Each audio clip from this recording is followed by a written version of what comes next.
a toda la familia de Sidixef. No soy Ilan, como podrán ver. No soy tan lindo como Ilan, ni tan agradable, ni tan competente como Ilan. Me tocó reemplazarlo por una situación particular que está viviendo él ahora, por lo cual no pudo venir. Nada grave. Pero bueno, con la suerte de poder compartir con ustedes una conferencia de alto nivel, un verdadero Esa. lujo para el CIDICEF, la presencia desde Israel de Pinhas Vivelnik, y quien nos va a dar la charla acerca de la Edad de Oro de los judíos en España. Y estoy acá con Mario Cohen también, con quien quería 2 minutitos hacer una breve reseña te voy a pedir que te desmutees, Mario, acerca del último simposio que vivimos el día 27 de agosto, 26 y 27 de agosto pasado. ¿Cómo te va, Mario? Te pido que te Bueno, un desmutees. gusto, buenas tardes a los que nos siguen de América Latina, buenas noches a los que nos siguen de Israel y Europa.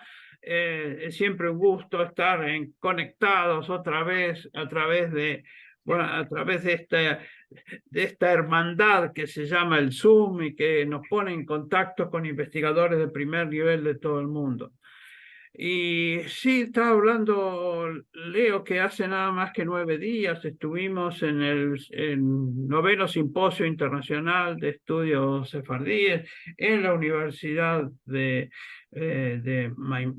Maimónides, con 350 asistentes la primera noche, con música y también, bueno, y bailes y disertantes de Israel, de América Latina, muchos de Argentina, temas que fueron desde la etapa, diríamos, hispánica hasta prácticamente hasta el año 2022. Alguien habló justamente de actividades que se hicieron en el año 2022. Es decir, un simposio con un éxito extraordinario del público, diplomáticos de 3 países, bueno, en síntesis, y repercusión internacional. Pero bueno, ahora hay que seguir trabajando en todos los días. Eh, Todas las ponencias, todos los videos van a estar en la página web de CIDICSEF y también en el canal de YouTube de CIDICSEF. Bueno, ante todo, gracias a toda la comisión directiva de CICSEF, que con ella es, son digamos, las fortalezas, nuestras columnas, que nos ayudan a que toda esta actividad sea exitosa.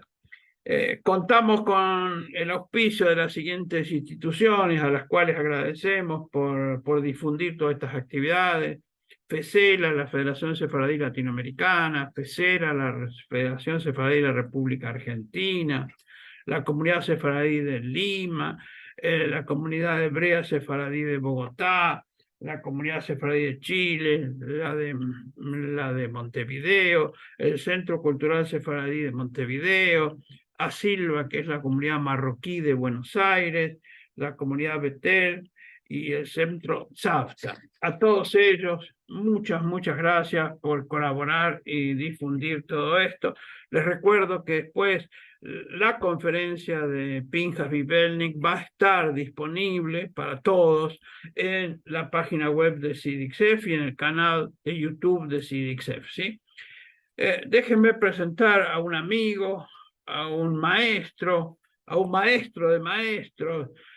Se trata de menos que el doctor Pinhas Vivelnik.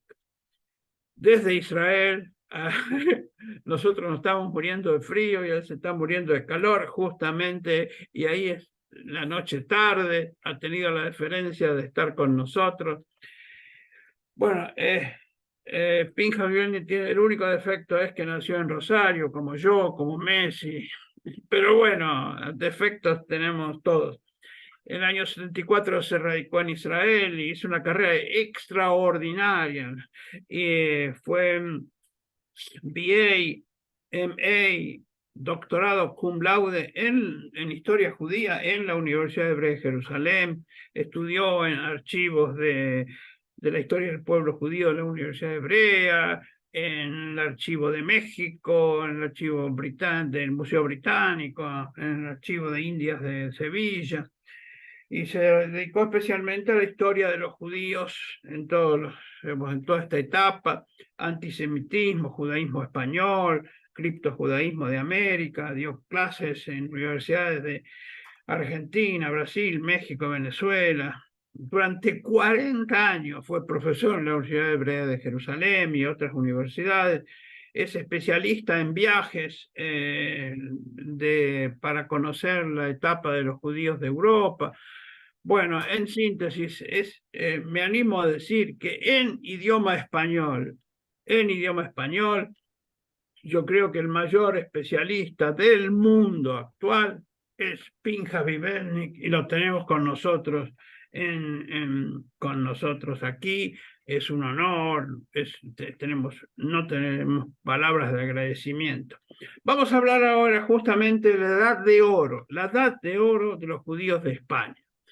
Es un tema, es increíble que durante 2, 3 siglos los judíos llegaron a las más altas cumbres de la filosofía, de la literatura, de la ciencia, y todo ocurrió dentro de Al-Ándalus, justamente de la etapa musulmana de España. Y nombres como Yudá Leví, Maimónides, Gavirol, que justamente el SIGSEF se ocupó de recordar el milenario de su nacimiento. Bueno, justamente toda esa playa de toda esa gente estuvo siempre en ese auge extraordinario que fue la edad de oro de los judíos de España. Joseph Kaplan dice que Sefarad impactó en la historia judía. La pregunta es: ¿por qué no se dio en otras épocas, en otros lugares, esa cooperación de los árabes con los judíos? ¿Y qué quedó de todo eso? Bueno, para contestar estas preguntas y otras, tenemos nada menos que al doctor Pinjas Vivernik, que le damos la más cordial bienvenida. Es un amigo y por eso le agradecemos doblemente. Gracias, Pinjas, por estar con nosotros. Te escuchamos. Bueno, Mario, muchísimas gracias. Pienso que has exagerado, pero bueno, gracias por las cálidas palabras. Vamos a aprovechar aquí el tema, por supuesto, voy a ir explicando, luego va a haber un tiempo para formular preguntas y vamos a hablar de lo que se llama la edad de oro de los judíos en España. Antes de entrar netamente a este periodo, como ocurre siempre vamos a recalcar lo siguiente, y es, casi tenemos un axioma en la historia, y es, cuando hablamos de que hay un auge en la actividad intelectual judía, siempre vamos a encontrar que había un auge en la actividad intelectual de la sociedad mayoritaria. Es decir, los judíos hemos sido siempre un grupo minoritario. Y en función de eso vamos a ver primeramente el trasfondo para entender qué es España bajo el Islam. Como ustedes saben, tenemos aquí, sí, lo que vamos a ir viendo acá es... Acá vemos primeramente un mapa de la península ibérica, un mapa actual, digamos, en que vemos aquí, digamos, toda la península ibérica son aproximadamente 600.000 kilómetros cuadrados. Hoy más o menos más de 90.000. Discúlpame, Pinjas. Quiero Dime. controlar si se está viendo la pantalla, porque yo no la veo, por ahí no. Mario, ¿se ve la pantalla, comparte Está pantalla? perfecto, está perfecto. Disculpame, Absolutamente. Pinjas, la Un mapa de interrupción, España. Ok, gracias. Decíamos, estamos viendo acá el mapa, vemos acá la actual España y Portugal del lado. Ahora, vamos a empezar con lo siguiente. Durante el siglo IV, el Imperio Romano, por supuesto, va aceptando el cristianismo como religión oficial. Y de esta manera, la península ibérica, que es parte de dicho imperio, pasa a ser oficialmente cristiana. Continuamos un poco más. 409 tiene lugar la invasión de las tribus germánicas, entre ellas los visigodos. 589, el rey Recaredo, visigodo, acepta el catolicismo y pocos años después empiezan a haber persecuciones contra los judíos. Explico esto para entender que pocos años después, en el año 711, esto que vemos aquí, que se llama en ese momento Hispania, va a estar bajo el poder del Islam. Muestro aquí un mapa para que entendamos. El Islam que comienza aquí en la zona de Meca y Medina, estamos viendo aquí el mapa de la península arábiga, va a ir extendiéndose y vamos a tener en cuenta el primer califato, el califato que se llama Califato de Damasco, que tiene la capital en Damasco y que es la dinastía de los Omeyas. Esta dinastía va yendo hacia el este y hacia el oeste, y en el año 711 va a ser un señor llamado Tarek ibn Ziyad, que es un militar musulmán que va a cruzar el estrecho que hasta entonces se llamaba las columnas de Hércules. Y como hay grandes montañas, estas montañas van a ser llamadas Jabal Tarek, es decir, las colinas de Tarek, y aquí el nombre Gibraltar. Es decir, 711 árabes, bereberes y otros grupos musulmanes entran a lo que se va a llamar Hispania. Es decir, aquí comienza el gobierno cuando la capital de este gran imperio está en la ciudad de Damasco. Pocos años después, en el año 750, un general musulmán llamado Abbas va a tomar el poder. ¿De qué manera? Hay una rebelión interna y durante varios días, en el año 750, este señor llamado Abbas con sus compañeros van a matar a todo hombre, mujer, anciano, niño y bebé en cuyas venas haya sangre de la dinastía Omeya. Y de esta manera va a crear el califato de Bagdad, capital Bagdad, la dinastía de los abásidas. Esto es importante por lo siguiente.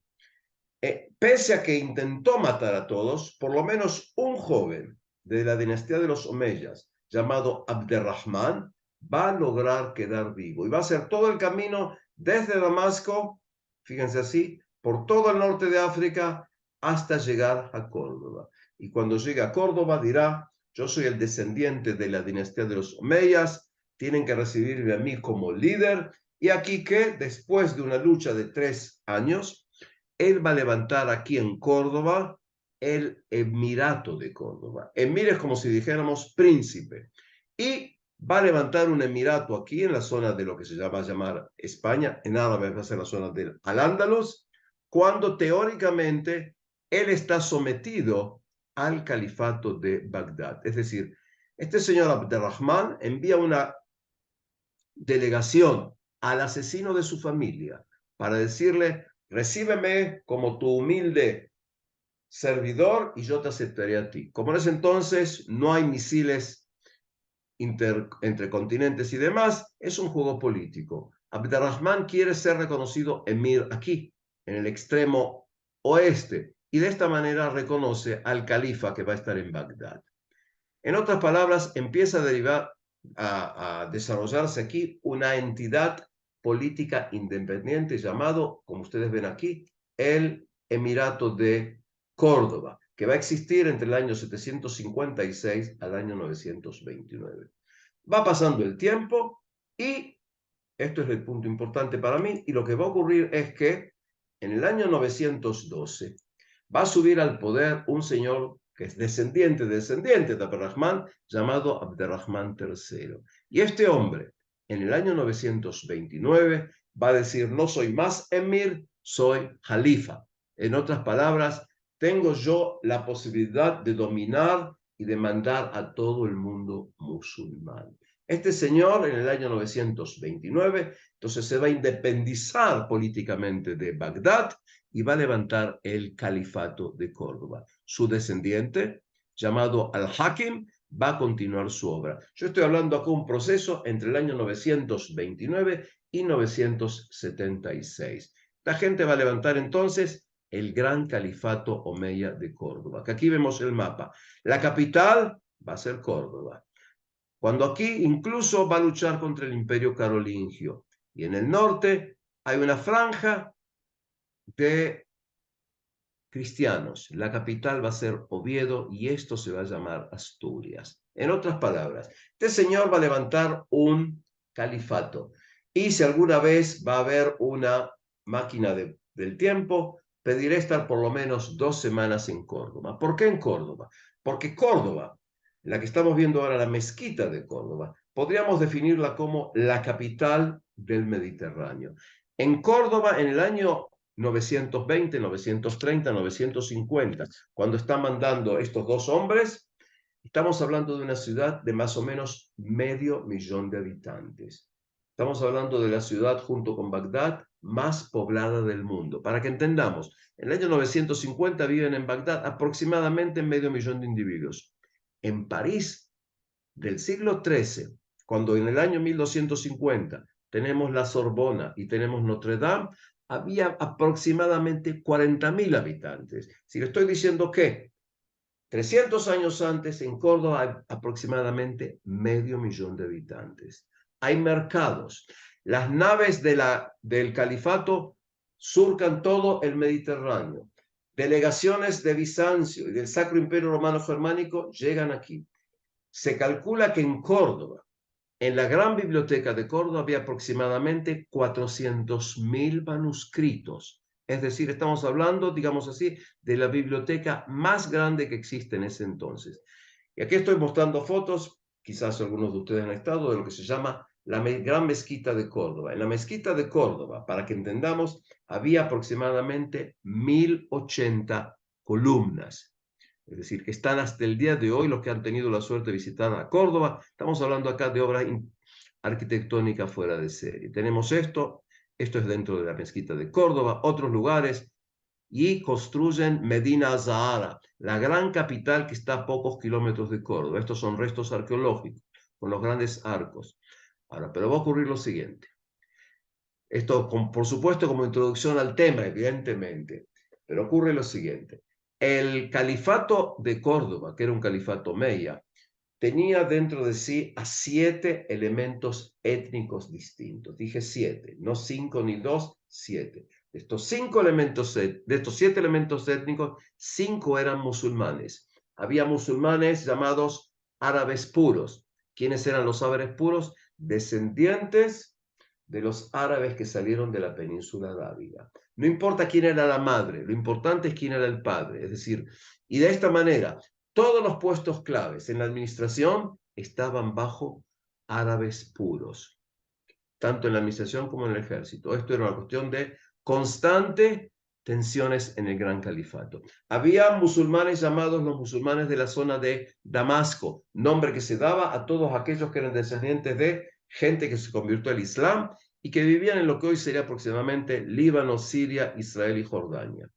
Número 3. Había musulmanes bereberes, es decir, musulmanes que tenían su origen en el norte de África, en la zona de Sahara, de origen berebere. Tercero, ya dije. Cuarto, musulmanes ibéricos, es decir, descendientes de los habitantes de la península que se convirtieron al Islam.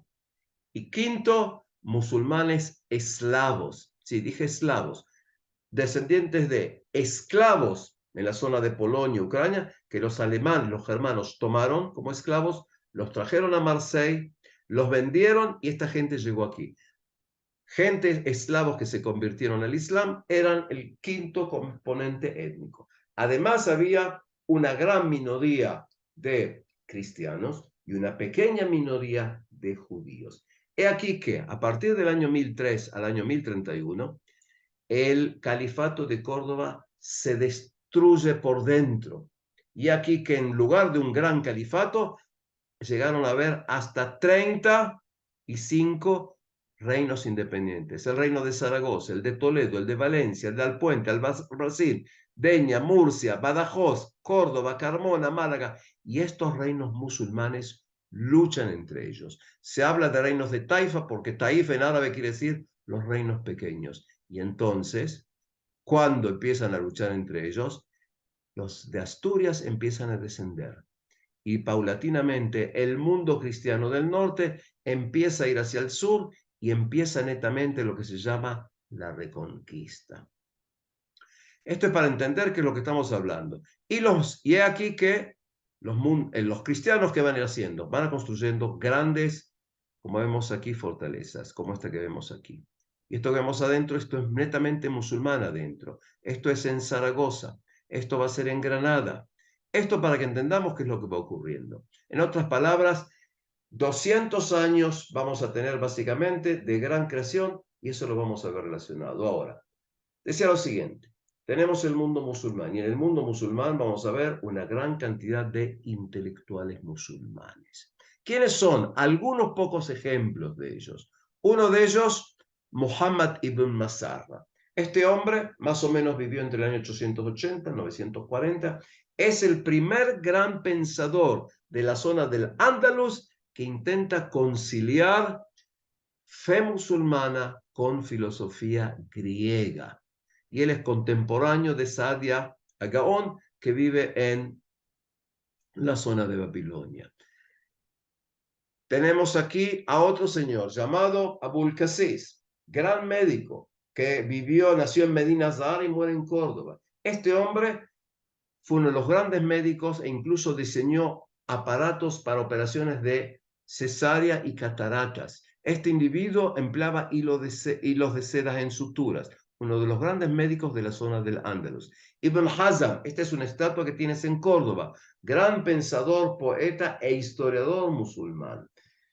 Continuando con estos, Muhammad al-Ghaffeki, que él incluso escribió un libro llamado Guía del Oculista.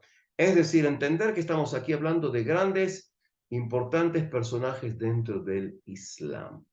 Averroes o Muhammad ibn Rushd, uno de los más grandes filósofos del mundo musulmán, que vive y actúa netamente en Córdoba. Esto lo decía como introducción para entender que tenemos médicos, matemáticos, historiadores, teólogos musulmanes, por supuesto que escriben en árabe, dentro del mundo del califato y luego en la época de la Taifa. Y vuelvo aquí al califato de Omeya que desapareció. Y aquí entonces entramos netamente a nuestro tema, la edad de oro de los judíos en España. En la ciudad de Berlín, capital de Prusia antes que naciera Alemania, al principio del siglo XIX, se desarrolla lo que se llama las ciencias del judaísmo. Eruditos judíos intentan descubrir el pasado judío, estudiar la Biblia como un texto hecho por hombres, estudiar la Kabbalah como texto hecho por hombres. Y ellos miran el pasado y dicen, los griegos contribuyeron, los romanos contribuyeron, los musulmanes contribuyeron. ¿Cuál fue la gran contribución judía a la humanidad? Y ellos se fijan en que durante 2 siglos, bajo el Islam, cuando tienes el califato de Córdoba y luego la época de Taifas, tú tienes una élite judía que va a producir obras en diversos idiomas y eso lo van a llamar la edad de oro de los judíos en España. Desde la época de Abderrahmán, el primer califa, hasta 1146-1148, cuando los almohades van a conquistar el sur de la península. Y este es el punto que quiero que veamos. Estamos hablando de 200 años de creación judía, una élite judía, un porcentaje pequeño, por supuesto, de los judíos van a crear. Quiero que entendamos esto. A lo largo de la historia, nos guste o no el término élite, has tenido, es decir, la mayor parte de los italianos en la época del Renacimiento no eran ni pintores ni escultores.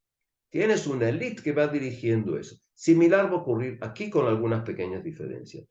Vamos a hablar de qué? De judíos que son poetas, talmudistas, gramáticos, traductores, médicos, teólogos, astrónomos, matemáticos, algo especial durante aproximadamente 200 años.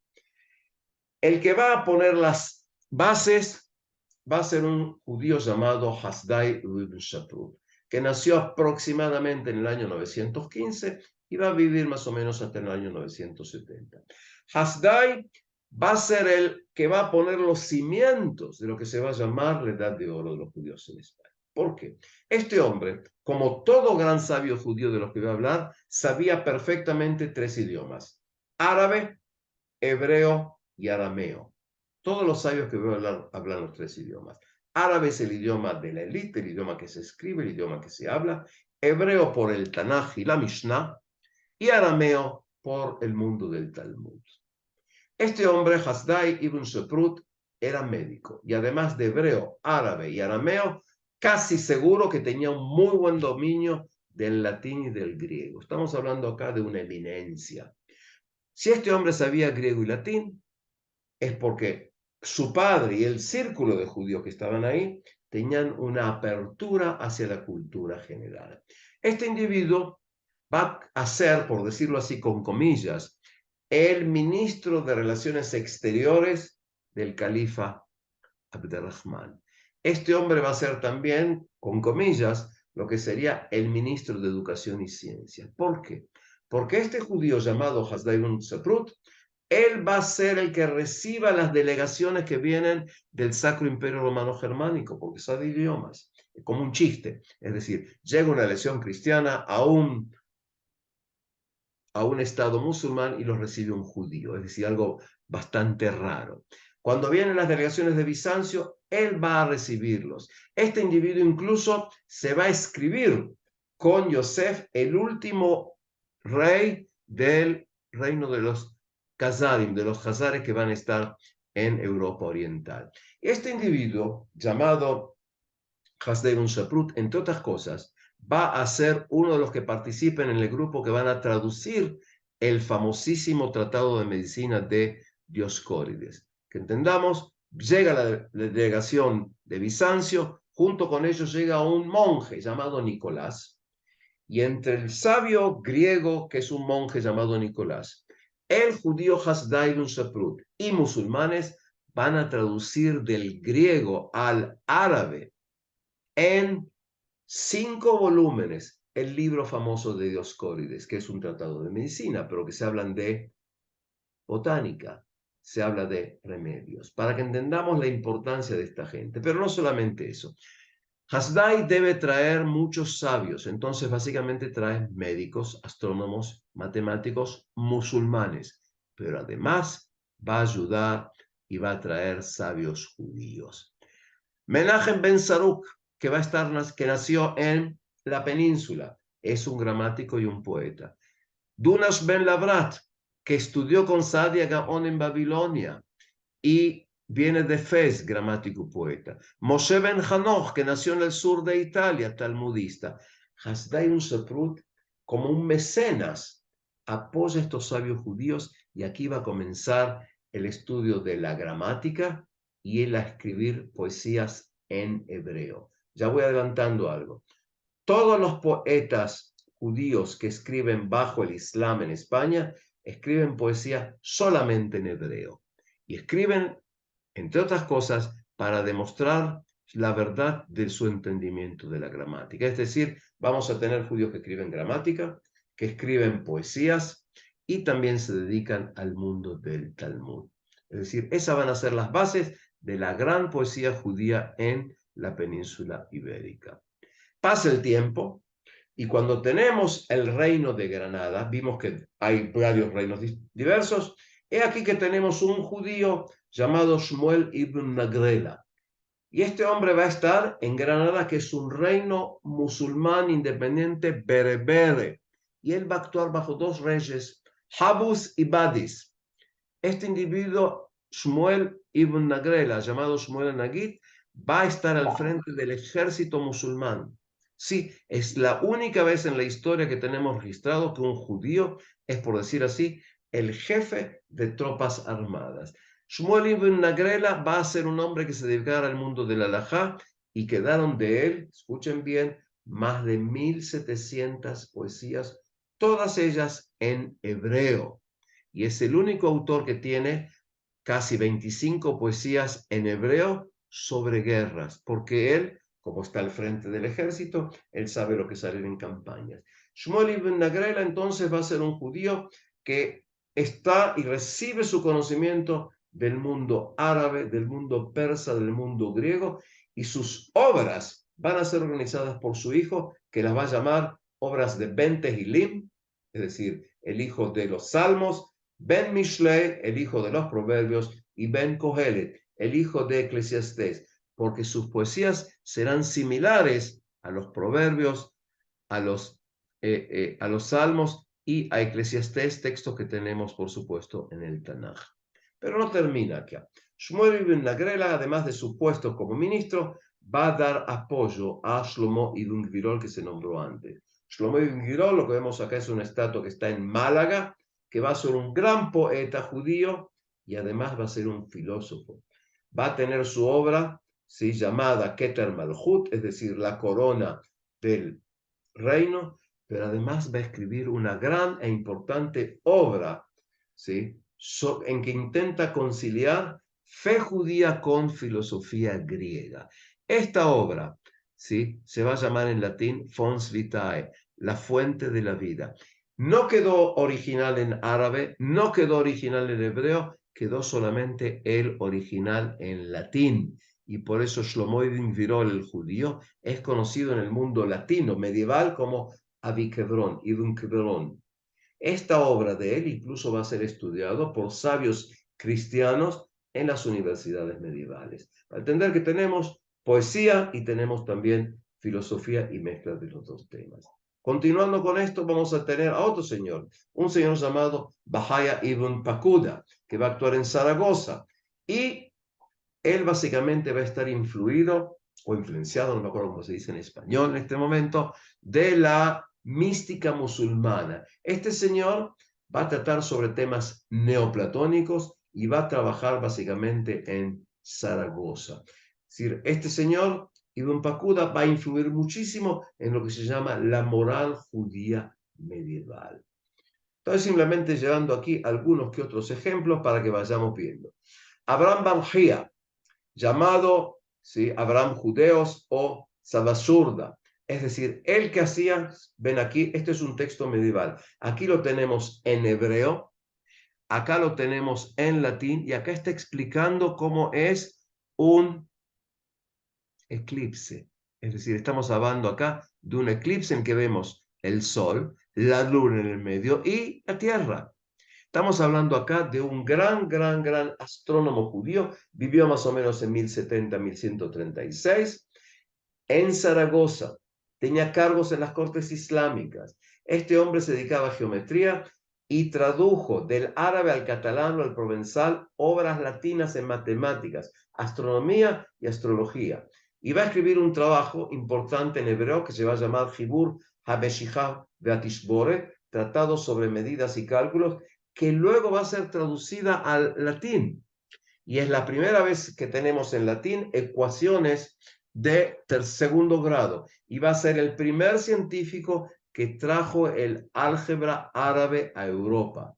Es decir, estamos hablando acá de Abraham Barjía, un gran sabio judío con influencia, y también va a escribir en hebreo Yesod HaTvunah U'Migdal HaEmunah, es decir, fundamentos de la inteligencia y la torre de la fe.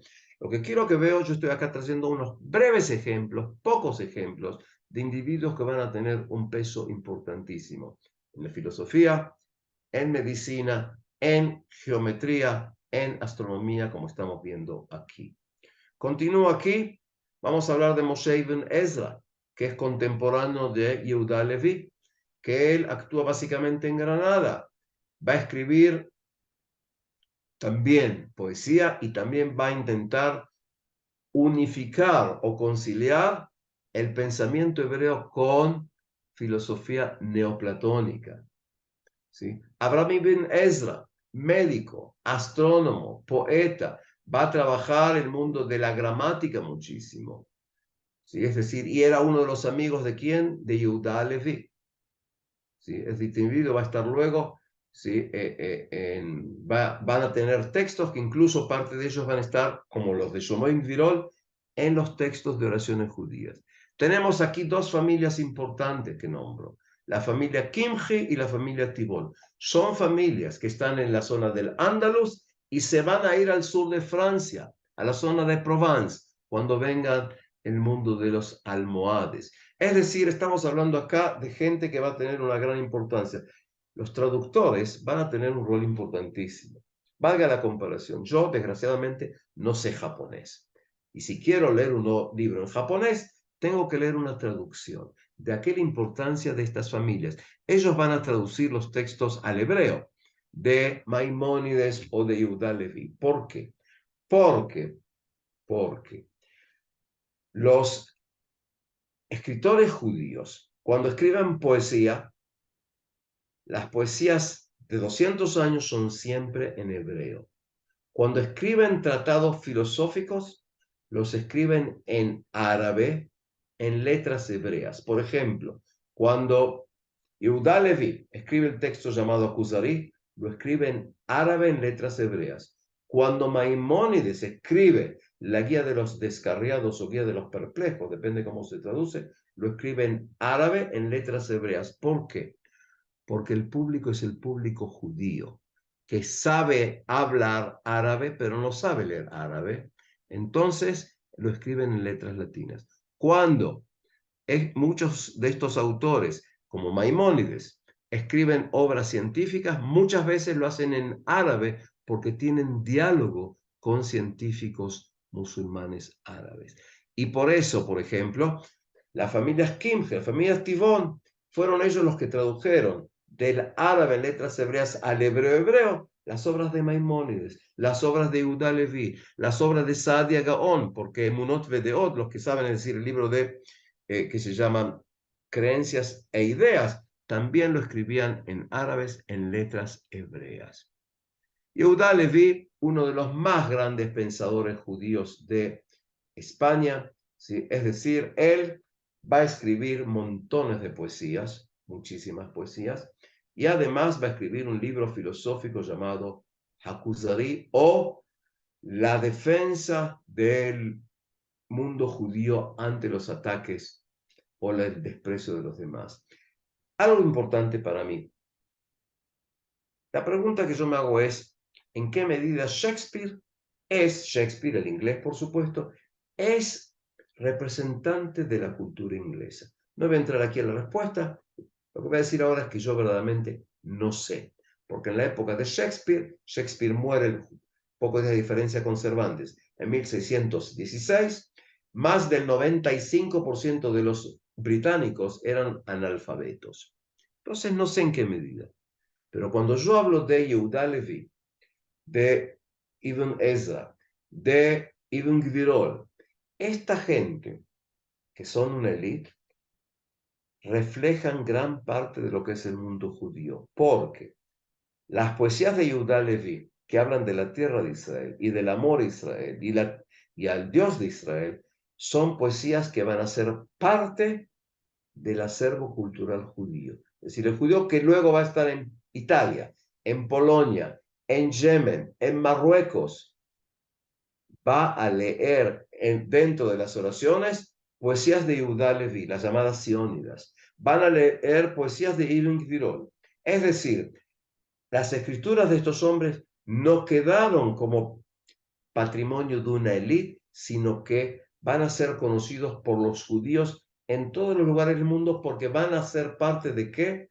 De los rezos, de las oraciones, de la litúrgica judía. Continúo acá.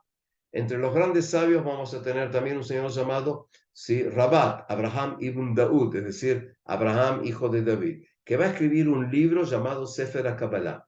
No tiene nada que ver con Kabbalah, quiere decir el libro de la tradición, que va a ser uno de los trabajos más importantes escritos hacia más o menos 1170. ¿Sobre qué? Sobre la historia judía. Este hombre que era médico y era astrónomo, va a ser el primer gran filósofo aristotélico judío. Y en este libro, él va a explicar, ¿sí?, cómo se fue dando la historia judía y además es uno de los primeros grandes autores judíos que dice que los evangelios, que son parte importante del Nuevo Testamento, fueron escritos mucho tiempo después de la muerte de Jesús. Es decir, Abraham ibn Daud, un judío muy importante en sus escritos, sobre todo por este libro llamado Sefer HaKabbalah.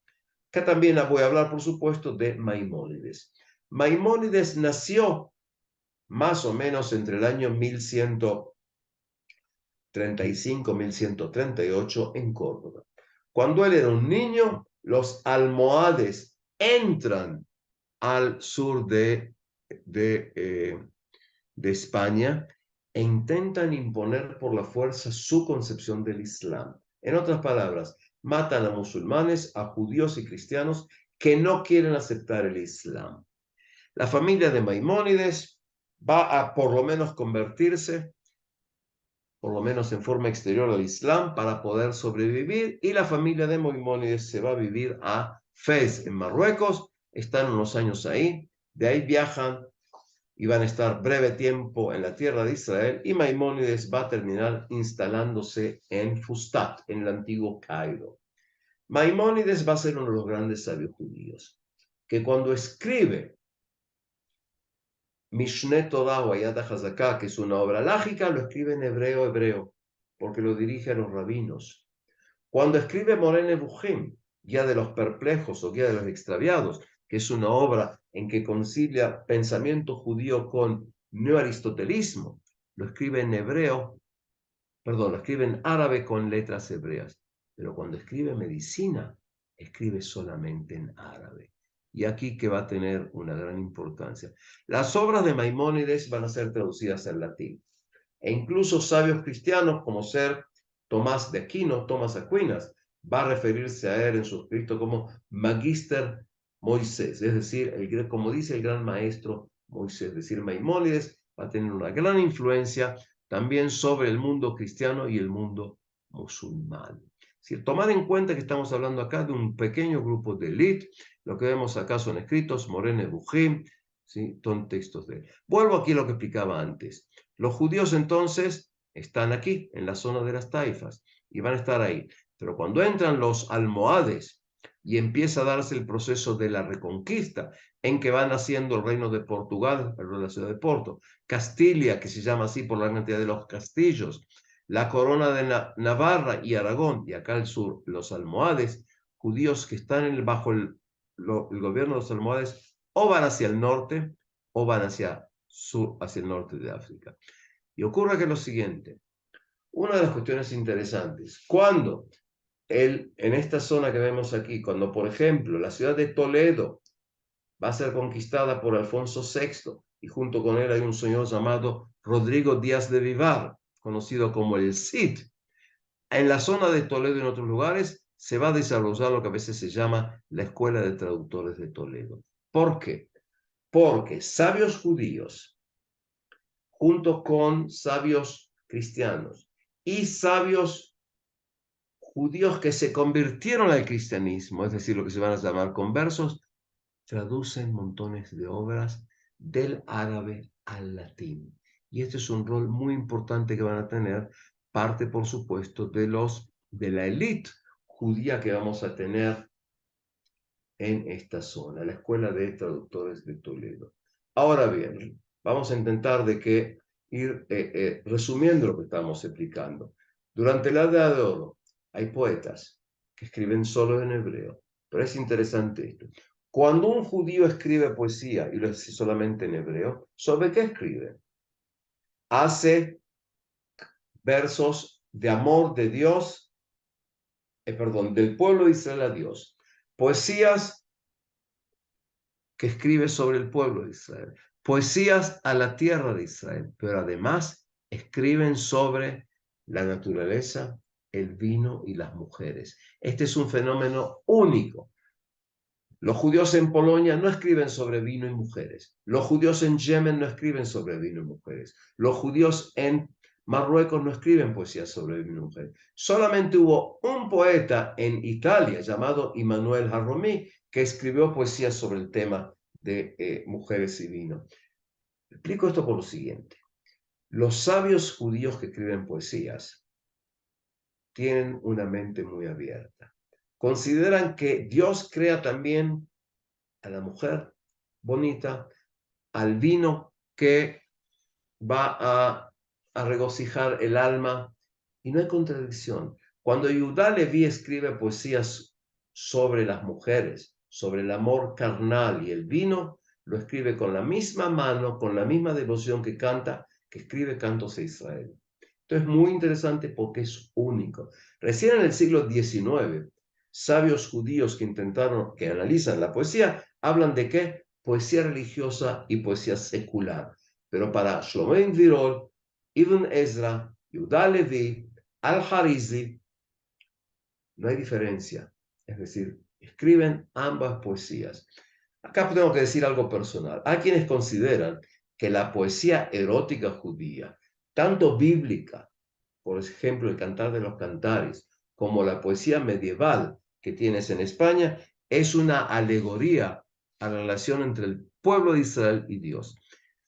Yo me permito decir que considero que no puede ser cierto. Cuando tú lees las poesías eróticas describiendo los pechos de la mujer, los carnosos labios de la mujer, la mirada sensual de la mujer, no creo que están hablando de relación entre el hombre y Dios. Se me ocurre que simplemente el hombre escribe una poesía erótica, carnal, a una mujer. Y esto es un fenómeno muy interesante que solamente en la poesía que tenemos aquí. Los grandes sabios talmudistas que tenemos en España tienen relación y van a ir supliendo ¿a quién? A los sabios de Babilonia. Hubo un gran historiador judío, nació en 1860, asesinado por los nazis en 1941, llamado Simón Dubnow. Y Simón Dubnow decía que a lo largo de la historia hubo centros que dominaban, centros hegemónicos. Eran centros en los que había una gran concentración de judíos, había una gran importancia socioeconómica, había grandes instituciones judías, había una gran producción judía literaria y los ojos de los judíos estaban dirigidos a dicho centro. Para Simón Dubnow, más o menos desde el año 500 al año 1000, el centro era Babilonia, pero más o menos desde el año 1000 a 1492, el centro era la península ibérica. Primero Al-Ándalus, luego Castilla y luego Aragón. Los grandes talmudistas los vamos a tener luego en España musulmana. Gramáticos. Yo antes nombré a un señor llamado Menachem Ben Saruk.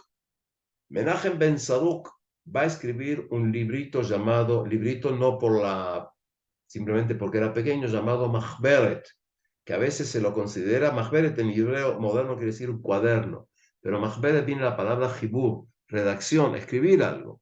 Y Mahberet se considera muchas veces como el primer, comillas, signo de pregunta, de admiración, el primer diccionario gramático judío, porque lo que hizo Menachem Ben Saruk es intentar ver las raíces de 2 o 3 letras de las palabras hebreas.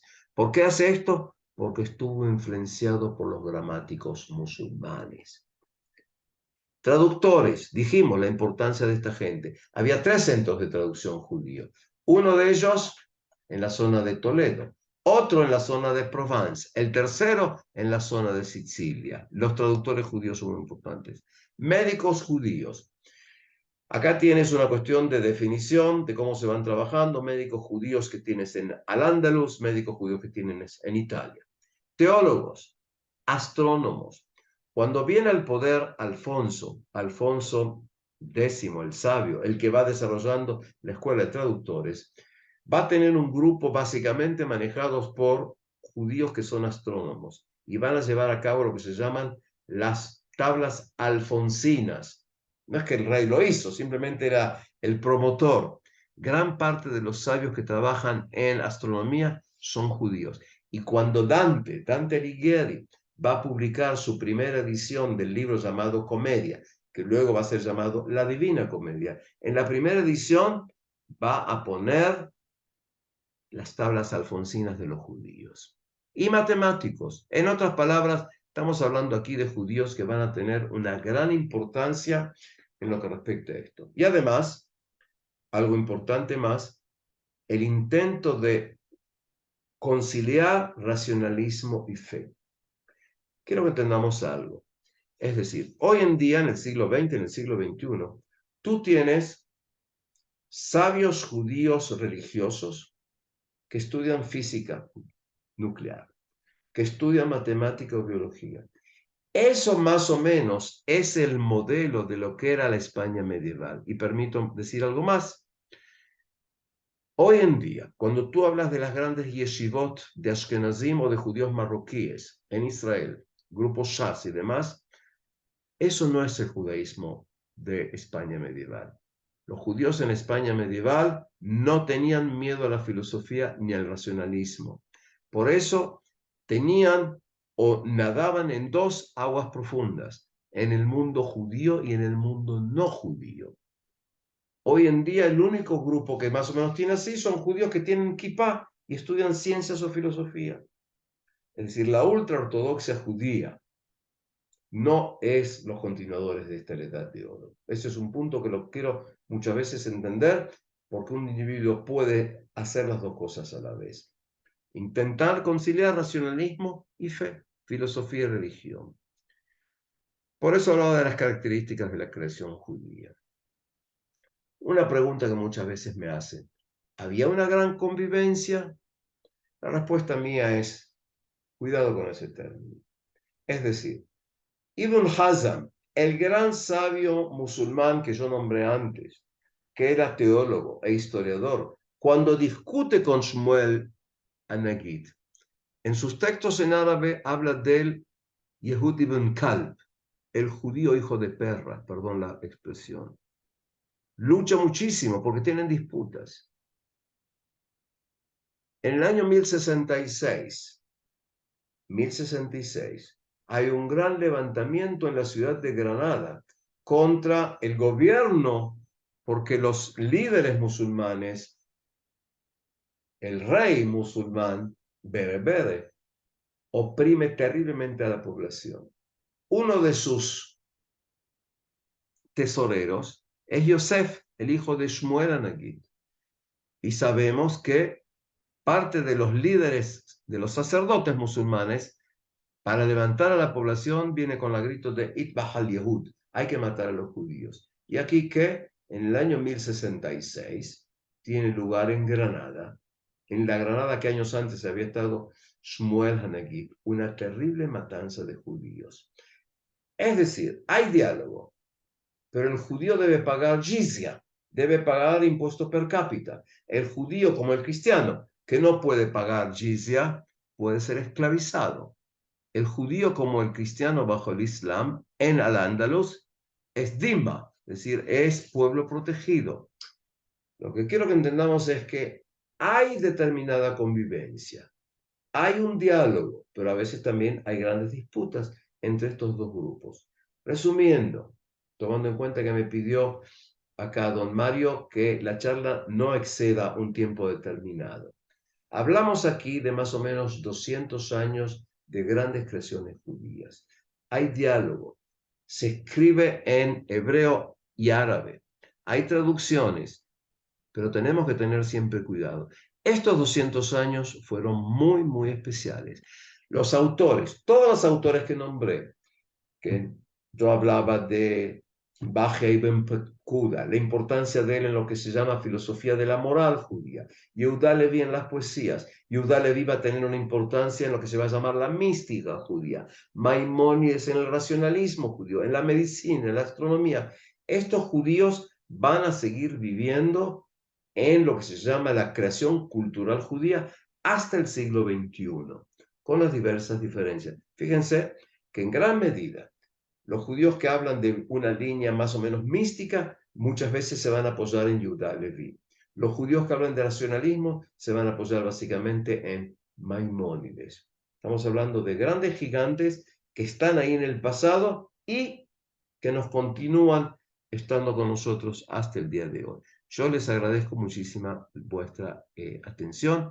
Preguntas de mil amores. Paso aquí el micrófono a mi gran amigo Mario, por favor. ¿Cómo Gracias. no?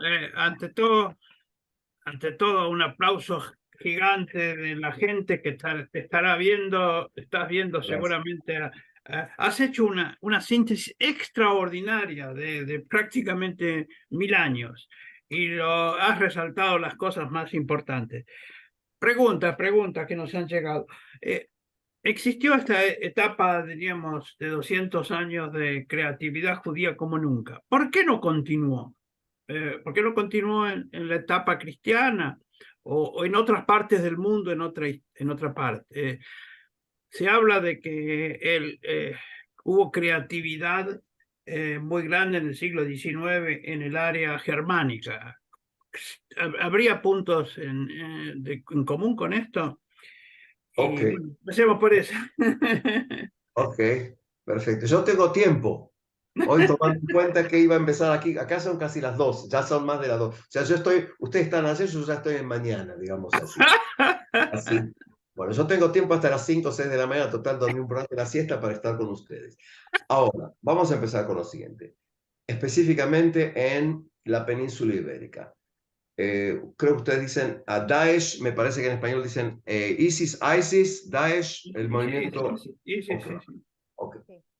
Cuando viene el Islam del norte de África, los llamados almohidun, los almohades, es decir, estamos hablando acá de un grupo religioso musulmán súper fanático, que van a destruir todo. Eso empiezo por esta parte. En otras palabras, si de repente tienes aquí una ola en que se prohíbe todo, se persigue, se queman libros, los judíos son un grupo minoritario. Pero voy un poquitito antes todavía.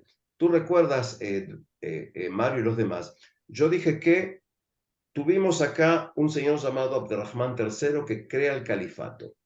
Lo continúa su hijo Al-Hakim, que muere en, en el año 976. Ahora ocurre lo siguiente. Cuando sube Hisham es el nieto de Abderrahman. Este individuo se va a rodear de místicos musulmanes. Dije que en la Córdoba del año 950-970 había aproximadamente 400.000 manuscritos. Había un catálogo de más de 50 pliegos, porque había que tener un catálogo. Pero cuando sube Hisham, el nieto de Abderrahman, el hijo de Hakim, los fuqaha, los musulmanes que están alrededor de él, dicen lo siguiente: todo lo que está en contra del Corán es herejía. Y todo lo que repite lo que está en el Corán está de más. Queman las bibliotecas de la ciudad de Córdoba. Escuchaste bien, queman las bibliotecas. Acá empieza el proceso eso. Y pese a eso, como hay más de 30 unidades políticas independientes, en los diversos lugares hay florecimiento musulmán. En las cortes musulmanas de la Edad de Oro, los musulmanes beben vino. ¿Me has escuchado bien? Viven la buena vida. Tienen vino, tienen muchas mujeres, hacen la buena vida. Y los sacerdotes musulmanes se oponen a esto. Tienes aquí luchas. Es decir, tienes una determinada apertura, pero hay luchas constantes. Cuando vienen los almohades, ponen fin a todo esto. Ahora, eso es lo que va a poner fin a eso. Pero en la época del mundo cristiano, tienes creación. Te hablo de Castilla, de Aragón, de Navarra, tienes creación. Pero ocurre que tienes acá también una gran influencia del mundo clerical. Cuando en el siglo XIII, Alfonso tiene bajo su equipo a judíos que traducen, actúan también los dominicos y los franciscanos. Y cuando tú vas a encontrar que hay lo que se llama una acusación de crimen ritual, casi siempre van a estar, ¿quién? Los franciscanos. Tienes acá problema de censura. En otras palabras, para que haya apertura, tienes que tener que los que están arriba sean suficientemente abiertos, porque siempre va a haber oposición. La cuestión, vamos que entendamos, es decir, ustedes saben más o menos quién más, quién menos. Yo digamos que soy uno de los más, de más edad de los que están acá hablando, pero hasta 1979 en Irán había una dictadura, pero había determinada apertura. Había discotecas, había cines, las mujeres podían ir en jeans, en faldas, hasta que viene la República Islámica. Es decir, que incluso cuando tú tienes dictaduras, la pregunta es si es una dictadura que permite más apertura o menos. Y eso lo vas a ver en gran parte de los zonos cristianos también. Para darte otro ejemplo. Adelante. Simplemente por los ejemplos que estabas preguntando. Ahora, tú tienes lo siguiente. Van a haber judíos que van a vivir en el Renacimiento italiano. Los judíos en Italia viven siendo un grupo muy pequeño. Vas a encontrar círculos de judíos italianos que, por ejemplo, escriben letras hebreas la Divina Comedia de Dante. Escribe, es decir, lo fascinante, perdón la subjetividad, es que tú vas a leer sermones de rabinos italianos en Roma, Firenze, etc., en el siglo XIV, 1300 y tanto, y en el sermón nombran a Dante nombran a Petrarca. ¿Qué implica? Implica que el rabino lea a Dante, lea a Petrarca, ¿sí? Lea a Boccaccio. ¿Entiendes? Eso no existe en otros lugares, por ejemplo. ¿Sí? La cuestión es qué pasa en el medio ambiente. Tú bien has dicho, cuando en el siglo XVIII, sobre todo en el siglo XIX, hay una apertura, vamos a ver otro. Ámsterdam del siglo XVII. Los judíos que viven en Ámsterdam en el siglo XVII y crean, o sea, criptojudíos que vuelven al judaísmo, cristianos nuevos, digamos marranos que vuelven al judaísmo, estudian, como estudia Spinoza. Spinoza nació en Ámsterdam, estudian Biblia, pero estudian también latín. Estudian, es decir, ese es el asunto. La pregunta es, ¿en qué medida se dan este tipo de cuestiones de mayor o menor apertura? El medio general y los judíos en particular. Cuando saltamos a Prusia y luego a Alemania del siglo XIX, hay una apertura determinada. Y círculos judíos van a saber hebreo y van a saber alemán. Es decir, es una cuestión de la cultura general y el marco judío como grupo minoritario. Es decir, ¿en qué medida el judío? Y el judío siempre va a estar... Nosotros hablamos en español. ¿Por qué? Porque somos nacidos en América Latina o hemos criado en América Latina. Si hay un proceso de aculturación que se dio.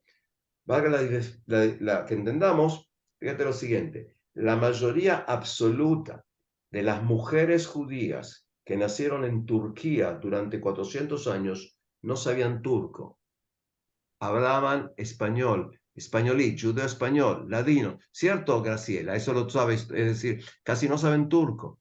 La mayoría de las mujeres judías en Polonia vivieron siglos, no sabían polaco, hablaban yiddish, porque estaban dentro del círculo de la sociedad judía cuando solo el hombre sabía algo de polaco, de turco, porque sale a trabajar afuera. La mujer no. La cuestión es en qué medida hay apertura, no. Esa es la cuestión.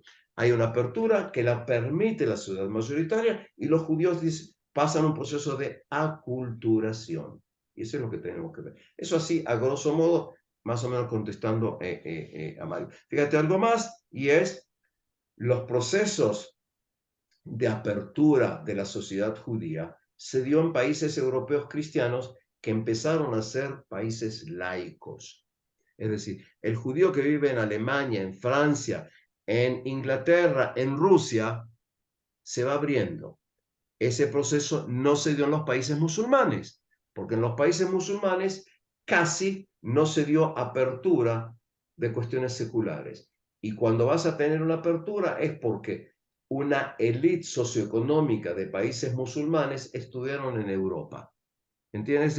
Ese es el proceso, como voy a decir. La apertura se dio en Europa, y como se dio en Europa, justamente ahí los judíos de Ámsterdam, los judíos de Polonia, los judíos de Alemania y de Francia, empezaron el proceso de apertura a la sociedad general.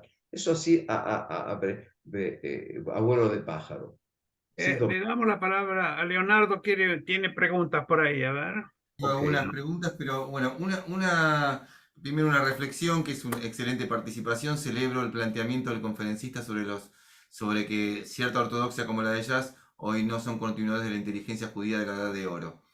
Sí, Y que yo quería hacer una pregunta, bueno, iba a hacer una reflexión, pero viendo que lo proyectaste en el tiempo y hacia el futuro, tiene que ver esto con una participación en el simposio de Amirabi Nufuri, que explicó de qué manera la arquitectura morisca se trasladó a las sinagogas del resto de Europa y especialmente, bueno, llegando incluso a la de San Petersburgo, de Alemania, a lugares donde era muy difícil de pensar que había una participación sefaradí en sí mismo. Y bueno, esto que iba a ser una reflexión, tengo una pregunta. Si vos encontrás algún motivo por el cual el judío ashkenazí de Rusia podía expresar su judaísmo en un templo a través de una arquitectura que tenía connotaciones sefaradíes, o en Alemania, si tiene ok. que ver con algo de la Edad de Oro, con aquello vivido, con evocar aquello. Bueno, vamos a decir lo siguiente, dos puntos. Primero, la mayoría absoluta de las sinagogas de Europa no tiene influencia oriental. No sé si me explico. Es decir, tú tienes en Budapest, hermosísima, En Cracovia, si conoces Cracovia, tienes el Tempel, pero la mayoría de las sinagogas en Cracovia no tienen influencia oriental. ¿Okay? Digo oriental justamente porque en el siglo XIX se da en el mundo europeo laico cristiano y en el mundo judío una idealización del Oriente.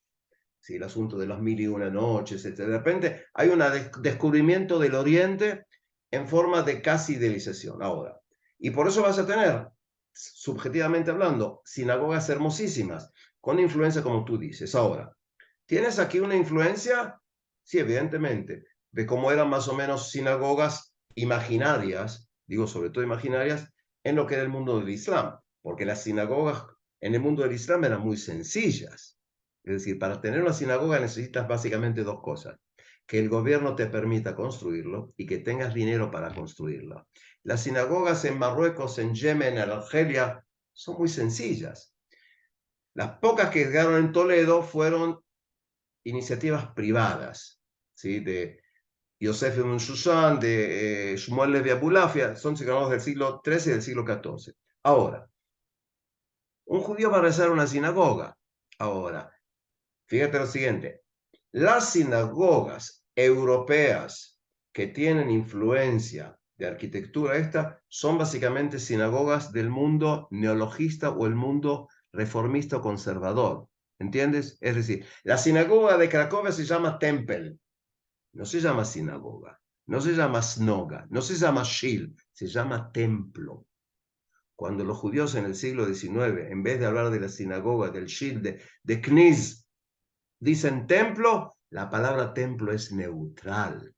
¿Entiendes? Es decir, sinagoga es judío, mezquita es musulmán, iglesia es cristiano, templo es neutro. Y es un proceso interesante a través de la palabra. Ahora, ¿dónde tienes esas sinagogas? Lo tienes en la gran sinagoga casi moderna en Budapest. Lo tienes en la sinagoga neologista que empiezan a traer música en Cracovia. Es decir, esas sinagogas influidas por la concepción alemana de la Edad de Oro, de la Gran Apertura.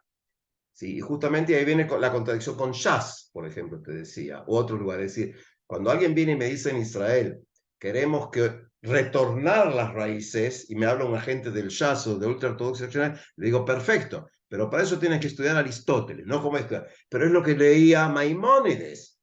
Maimónides era científico, hombre. Si tú solamente estudias unos pocos años Torah y luego Talmud, ¿dónde está tu apertura? Fíjate tú que en círculos, en lo que se llama círculos de los mitnagdim, círculos judíos lituanos, no se lee Maimónides, porque Maimónides te puede llevar a la herejía. ¿Entiendes? Es decir, ahí viene el asunto. Es decir, cuando tú hablas de gente, cómo la gente salió del mundo religioso para ser más laico, muchos de ellos lo hicieron a través de Maimónides, porque Maimónides hace muchas preguntas. Y las preguntas son peligrosas, Leonardo. Mientras más te preguntas, más peligrosos eres. Es decir, es una cuestión problemática. Eso es más o menos así a grosso modo. Por eso nuevamente te digo, sí, la gente, yo no soy religioso, ¿ok? Te hago la aclaración, pero la gente que más va hacia la línea es la gente que tiene kippah, que cuida, que es ortodoxa, pero también estudia ciencia. Esa es la cuestión. Y muchos de ellos, conocidos míos, fueron por el camino peligroso y dejaron de ser religiosos, porque la pregunta lleva. Es cuando el individuo lee mucho, hay muchos planteos. Es decir, el mundo existe 5.000 y tantos años. ¿Es posible? Podría hacer esta pregunta. Eso específicamente lo miro acá a don Leonardo. Cuando yo le cuento a alguien que estaba un señor llamado Zeus y Fausto le pegó en la cabeza y salió una mujer vestida llamada Atenas, me dice, ¿cómo voy a creer eso? Y le digo, ajá, y que Adán se fue a dormir y le sacaron de la castillo una mujer, ¿eso se te parece más lógico? Es decir, gente, lógico o ni lógico. Es decir, entramos acá a cuestiones de análisis y de preguntas. Y esa es la apertura.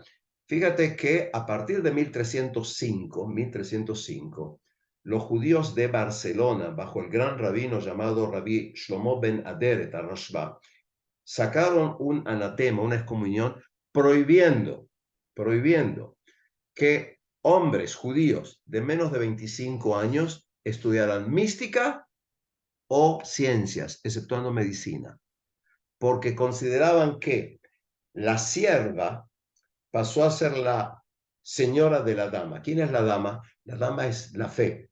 ¿Quién es la sierva? La filosofía. Son conceptos judíos, cristianos y musulmanes de la Edad Media. ¿Entiendes? Es decir, la dama es la fe, la sierva. En hebreo se dice Hakvirá ve'ashifja. ¿Ok? Entonces de repente dicen, tenemos un problema. Y por eso, a partir del siglo XIV en adelante, hay discusiones. Y se prohíbe la lectura de filosofía o de mística a gente que no es adulta. Y la pregunta es, ¿quién es adulto? ¿25 años o 40 años? Fíjate, y con esto voy a terminar la pregunta, que hasta hace aproximadamente 40 años atrás, como yo ya pasé los 70, me acuerdo de eso también, ¿ok? Hasta hace más o menos 40 años atrás, ¿quién estudiaba mística? Un núcleo pequeño y cerrado de grandes sabios judíos. Pero ocurrió que en los últimos 30, 40 años, grupos judíos que quieren atrapar a los judíos laicos, ignorantes totalmente del judaísmo, perdón lo que estoy diciendo, los atrapan con el anzuelo de la mística. Y judíos que en su vida no saben ni hebreo, ni Tanaj, ni nada, se enganchan, por decir así, bien rosarino es eso, con el anzuelo de la Kabbalah y de la mística. ¿Ok? Y entramos a un problema. ¿Quién estudiaba mística? Un grupo selecto de sabios judíos que ya sabían Tanaj, leyeron a Rashi, leyeron a Maimónides, de repente un individuo, Madonna fue a estudiar mística, hombre, para que tengan los ejemplos de todo. Es decir, de repente la mística está linda. No te olvides, misterio en griego quiere decir ceguera, ojos cerrados. Por eso el término en español es ocultismo, lo que está oculto. ¿Sí? Es decir, de repente eso te engancha, pero nos hemos ido por la rama. Ok, sí, don Mario. Espero Otra, haberte contestado, Leonardo.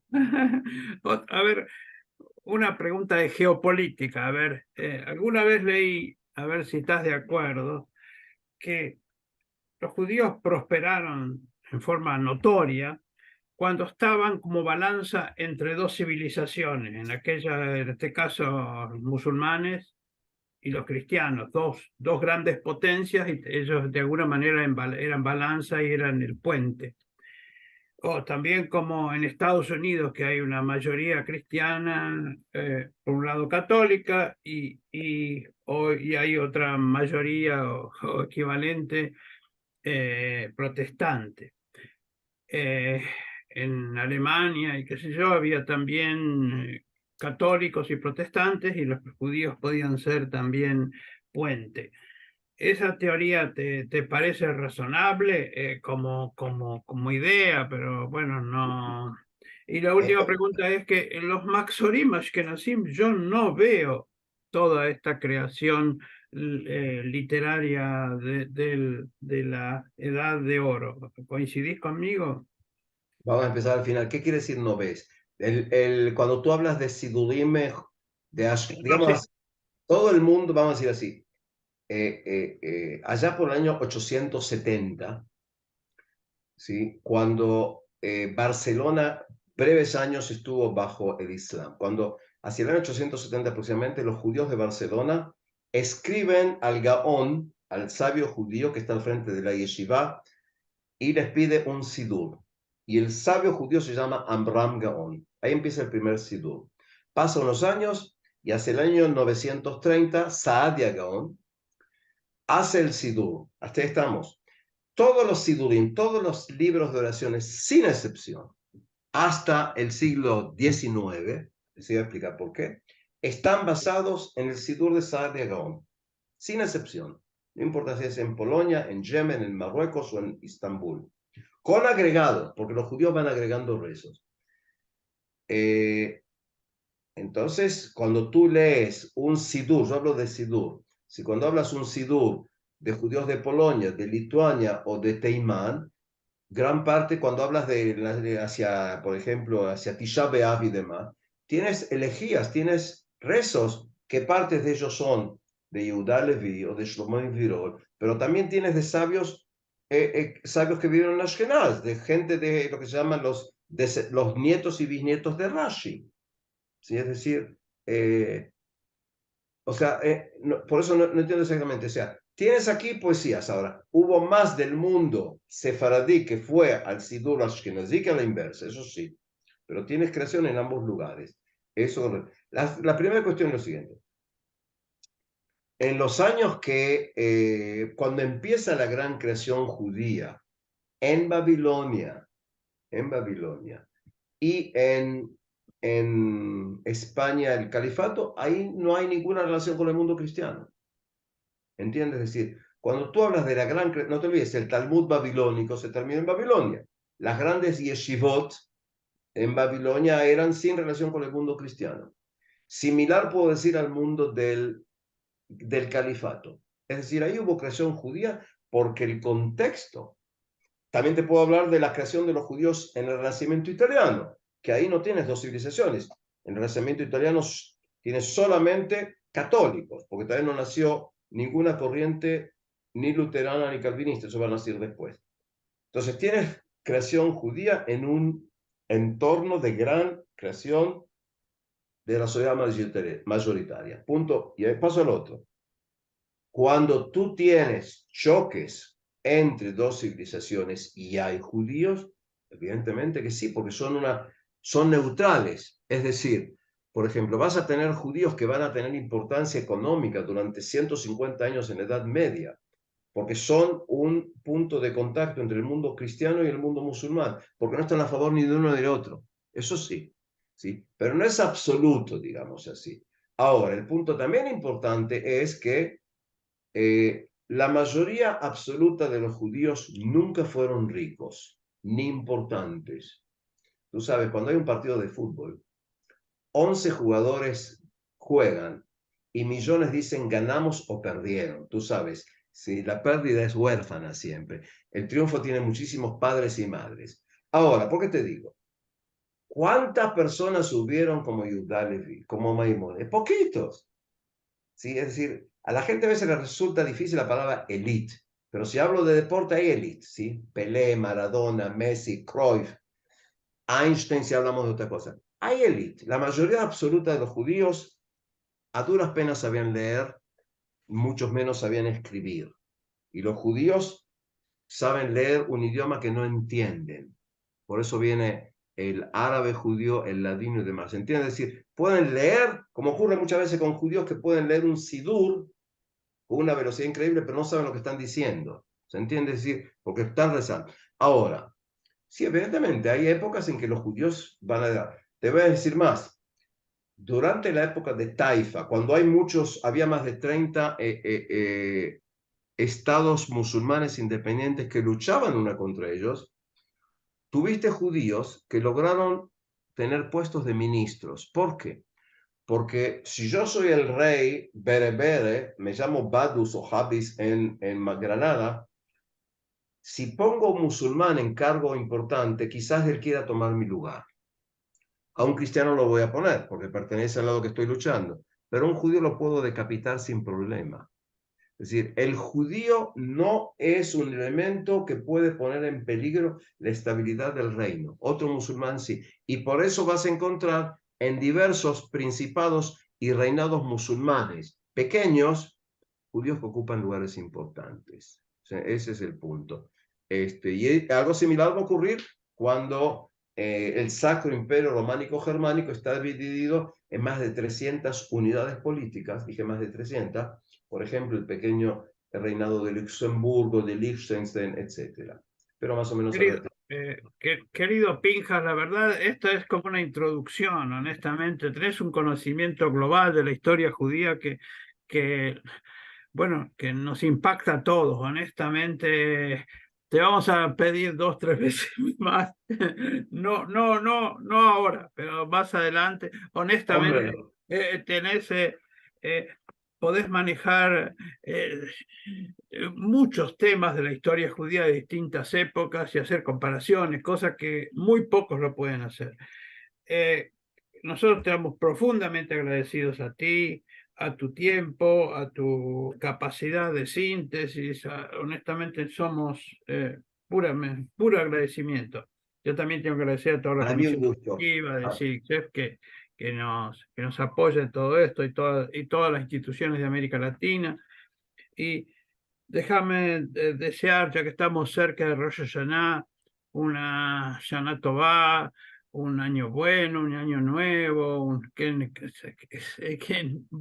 volvamos a nacer como de alguna manera es el concepto judío que se renace en cada oportunidad. Añada buena, nosotros decimos en judeo español, añada buena y Shana Tová, Agitiur, a los que dicen Agitiur también. Si querés una frase de cierre, estamos para escucharte. Somos solo agradecimiento a una Les persona. agradezco muchísimo a ustedes también dedicar el tiempo, porque nada más bonito que poder compartir lo que, mira, toda la vida trabajo y estoy en esto, por supuesto, porque es una cuestión de amor y pasión, y así que es muy bonito poder compartirlo con gente que quiere también disfrutar de lo mismo. Muchísimas gracias, Shana Tová. Y bueno, Mario, cuando quieras estamos otra vez en contacto. Gracias a todos. A tus órdenes, gracias en nombre del CIDICSEF. Gracias. Gracias. Shana Tová. Pinja. Shana Tová, Betuca. Muchas gracias, muy bueno todo. Gracias.